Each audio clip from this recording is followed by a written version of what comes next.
এই গরমে লাউ শাক আর বড়ি দিয়ে আমি একটা দুর্দান্ত রেসিপি বানাবো। চলুন দেখে নেওয়া যাক।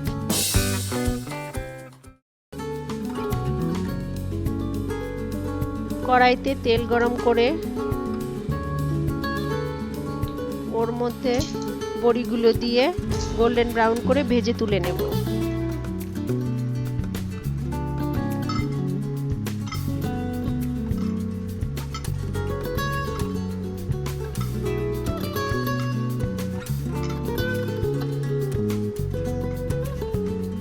এবার ওই তেলেই দুটো শুকনো লঙ্কা, একটা তেজপাতা, 5 ফোড়ন দিয়ে ওর মধ্যে কাঁচা লঙ্কা চেরা দিয়ে দেব।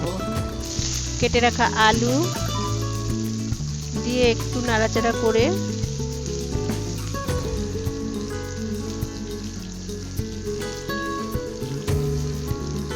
বেগুনগুলো দিয়ে দেব। হলুদ, নুন দিয়ে ভালো করে নাড়িয়ে একটু সময় ভেজে নিতে হবে।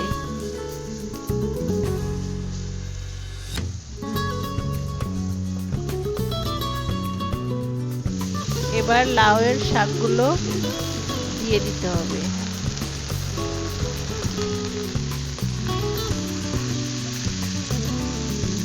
তারপর ভালো করে মিশিয়ে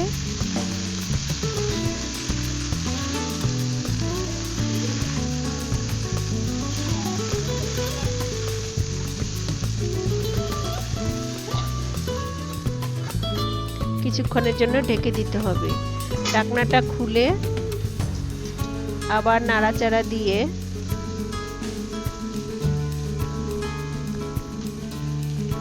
নাড়িয়ে 1 কাপ জল দিয়ে দেব।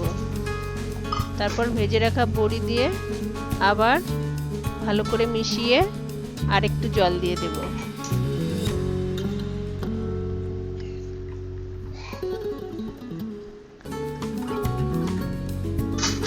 এবার ঢাকা দিয়ে দেব।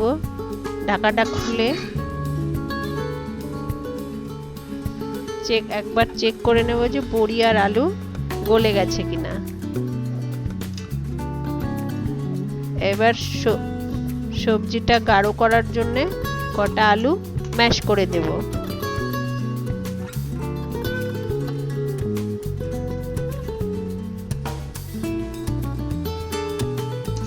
তারপর কিছুক্ষণ নাড়িয়ে দিয়েই তৈরি হয়ে গেল লাউয়ের ডগা দিয়ে বড়ি। রেসিপিটা কেমন হয়েছে অবশ্যই জানাবেন। যদি আমার চ্যানেলে নতুন হয়ে থাকেন তাহলে চ্যানেলটাকে সাবস্ক্রাইব করবেন। রেসিপিটা কেমন হলো অবশ্যই জানাবেন। লাইক, শেয়ার, কমেন্ট করুন।